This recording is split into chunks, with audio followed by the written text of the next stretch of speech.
Antara tahun 1965 sampai 1968, 3,5 juta orang tewas dibunuh karena dituduh sebagai anggota dan simpatisan Partai Komunis Indonesia (PKI).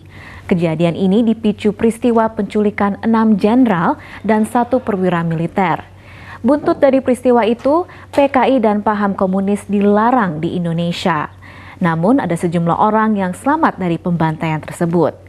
Kini mereka sudah berusia senja dan tinggal di Panti Jompo Khusus bekas tahanan politik. Reporter Tempo TV Rio Rizalino berkunjung ke Panti Waluyo Sejati dan mendengarkan kisah para ex-Tapol 1965 yang tinggal di sana.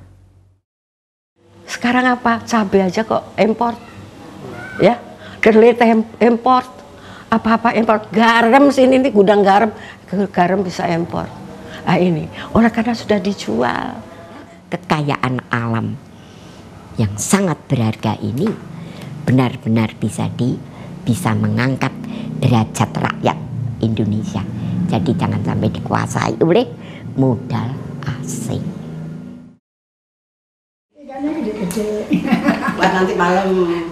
Usia mereka sudah di atas 80 tahun. Namun usia senja tidak menumpulkan kekritisan Pujiati dan Lestari. Ekonomi, hukum, atau politik adalah tema biasa bagi mereka. Mbah membentuk BTI, Barisan Tani Indonesia. Saya Gerwani itu termasuk orang pertama. Ya, dulu mereka adalah bagian dari Partai Komunis Indonesia atau PKI. Kini Pujiati, Lestari, dan sejumlah sepuh lainnya adalah penghuni Panti Jompo Waluyo Sejati di Jakarta, Indonesia. Ini adalah Panti Khusus ex-tahanan politik 1965. Pada tahun 1965, 6 jenderal dan 1 perwira militer Indonesia diculik kemudian dibunuh. Partai Komunis Indonesia dituduh sebagai pelakunya. PKI lantas dilarang di Indonesia, anggota dan pengikutnya ditangkap dan dibunuh. Sini di Bukit Duri 6 tahun. Di sini 6 tahun dibawa ke Pelantungan 7 tahun. Dilempar artinya dimasukkan ke tempat bekas lepra. Buat saya pribadi, Panti ini didirikan oleh salah satu anak dari anggota Partai Komunis Indonesia, Ripka Ciptaning, pada 2004. Kini Ripka adalah anggota Parlemen Indonesia. Tapi lebih dari saya merasa tidak bisa dulu orang tuaku nebus obat 25.000 perak. Saya nggak bisa. Jadi aku ingin banyak berbuat untuk teman-teman orang tuaku. Selama kurang lebih 20 tahun mereka hidup dalam diskriminasi. Mereka tidak boleh menjadi pegawai negeri, masuk angkatan bersenjata, dan bahkan kartu penduduk diberi tanda bekas tahanan politik. Stigma ini menular ke keluarga mereka. Ini yang membuat Pujiati memutuskan untuk tinggal di Panti Waluyo Sejati. Sama keluarga aja ya, kita di luar. Mereka itu masih takut peristiwa itu. Dikira Mbah ini termasuk orang yang salah. Ya. Sedangkan kita ini suka bicara tentang politik. Mereka nggak ngerti tentang politik. Saya berusaha jangan sampai kepunaan yang saya ikuti itu, saya ikut di dalam rumah tersebut ini, takut saya mesti harus bisa keluar. Bahkan Lestari harus merelakan keluarganya tercerai-berai akibat dituduh terlibat gerakan 30 September. Situasi yang kami anggap sangat panas, sangat mengerikan, saya ini menghindar. Nah, anak saya ini saya titipkan penduduk di Blitar. Nah, akhirnya juga meninggal. Ripka berjanji akan terus membantu para ex-Tapol di Panti Jompo Waluyo Sejati hingga mereka meninggalkan dunia yang fana ini. Kalau niat baik masa sih nggak ada jalan ya.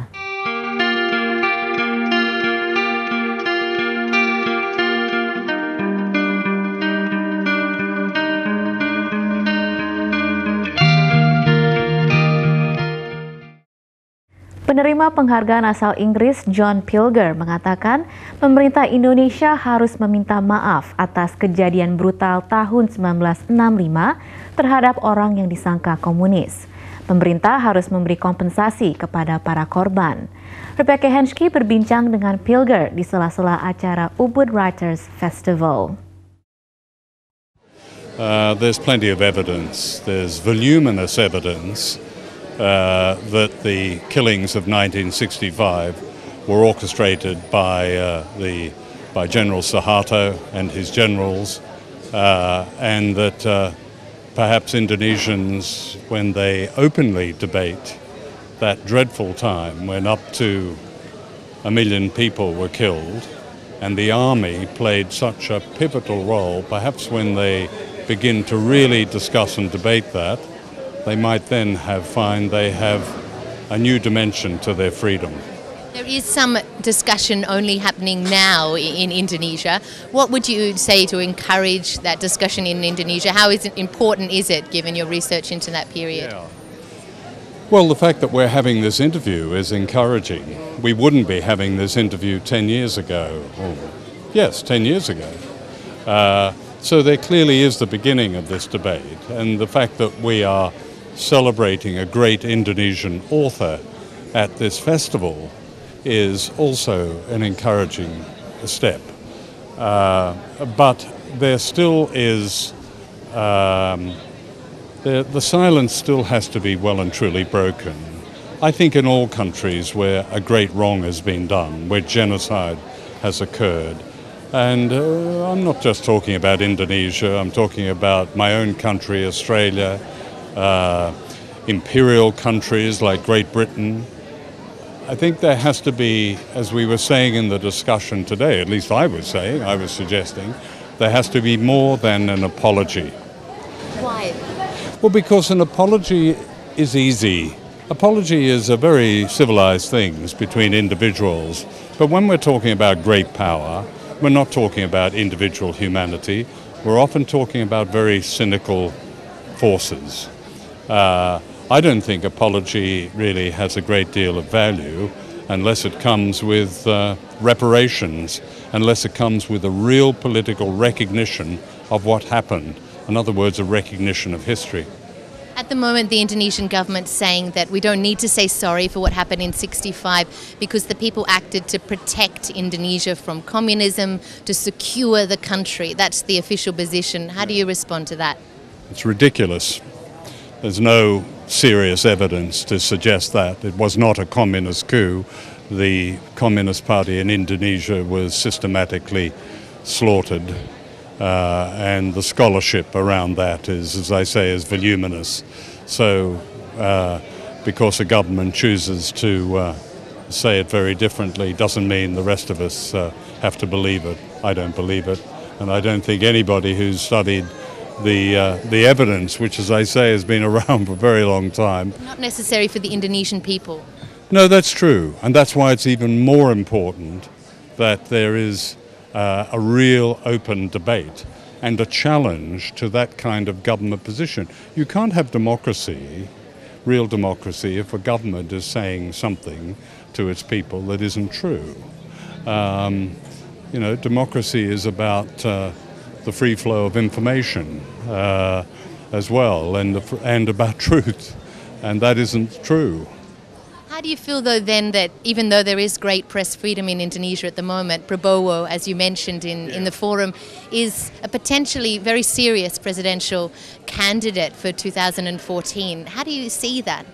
Well, I don't know whether he's a serious candidate or not. I can only go on what I've read, that he has the backing of people like Megawati and others that are very serious people, and he has apparently military backing. The fact that we're even discussing the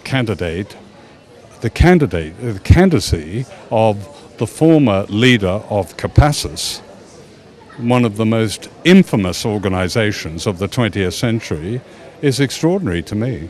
Why do you think there hasn't been that change, despite the opening up of the press and so many people whose lives were lost, as well as jailed for Indonesia's democracy that we now have? Because there hasn't been any change in the position of the army and the military in Indonesia. Well, I don't think there's been any real systemic change at all. It still has, it's enormously powerful, both militarily and in commercial terms.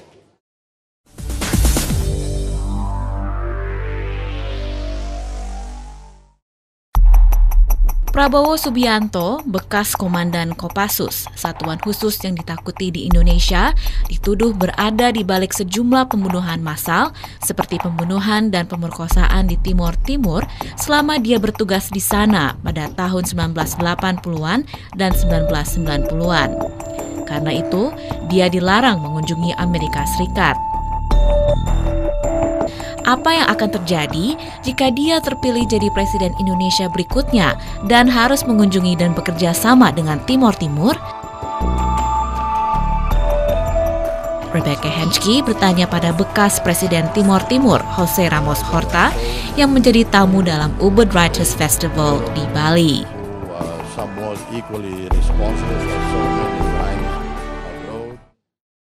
Whoever the Indonesian electorate, the Indonesian people elect, we would honor, we would accept. Obviously, we have no responsibilities, direct or indirect. We have no right to intervene, comment on Indonesian sovereign decision. Would you have him in East Timor, though? Would you welcome him into the country or blacklist him? Well, if someone of his record in relation to East Timor, but also in relation to situation in Indonesia, is elected, yes, we would welcome in East Timor. And we would continue the excellent relationship we have with Indonesia. If he wants to, obviously it's a two-way street. We always walk at least halfway to meet the other side. And if Prabowo is elected, we have no problems with that whatsoever. Because you wouldn't blacklist him in the same way America has done? No, definitely we would not. It would be an absurdity on our part. It would be irrational once someone is elected. Because if he is eligible, it's because under Indonesian law, he was eligible under the law. Does it disappoint you, though, Jose, that he is still in powerful positions given what he did in your country? Is that a failure of the reconciliation process, that a man like him is still enjoying such enormous freedom and prestige? Well, there were so many leaders in the United States, in Europe, who were somewhat equally responsible for so many crimes abroad, including of authorizing sales of weapons to East Timor during the Suharto era. If we were going to upset with everybody who somehow directly or indirectly had some responsibility in relation to the suffering in East Timor, we wouldn't be getting along with anyone. Because there are so many of them.